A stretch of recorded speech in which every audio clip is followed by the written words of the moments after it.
جو لوگ یہ کہتے ہیں کہ کیا ضرورت ہے مزارات پر جا کر دعائیں مانگنے کی، تو اصل جملہ یوں نہیں، جملہ یوں ہونا چاہیے جو ہم اکثر اپنے دروس میں اپنے طلباء کو سمجھاتے ہیں کہ ان سے یہ کہیے مزارات بنانے کی ضرورت کیا ہے، جبکہ صحیح مسلم حدیث نمبر 2242 نبی کریم صلی اللہ علیہ وسلم کے صحابی فضالہ بن عبید الانصاری رضی اللہ عنہ وارضاہ سے روایت فرماتے ہیں سمعت رسول اللہ صلی اللہ علیہ وسلم یأمر بتسویتها،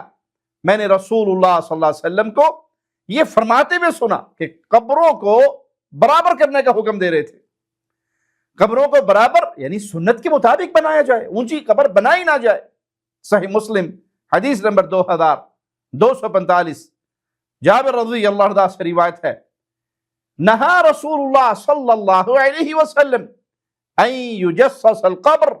وان یقعد علیہ وان یبنى علیہ، رسول اللہ صلی اللہ علیہ وسلم نے قبر کو پکا کرنے، اس پر بیٹھنے اور اس پر عمارت بنانے سے منع فرمایا۔ اس مفہوم کی اور بھی روایات ہیں اور بھی احادیث ہے، جب قبر پکی نہیں ہوگی، اس پہ عمارت نہیں ہوگی، اس پر مجاور نہیں ہوں گے، تو یہ مزار نامی چیز وجود میں کیسے آئے گی؟ تو ان احادیث سے ثابت کیا ہوا کہ مزارات کا وجود ہی رسول اللہ صلی اللہ علیہ وسلم کی نافرمانی پر مبنی ہے۔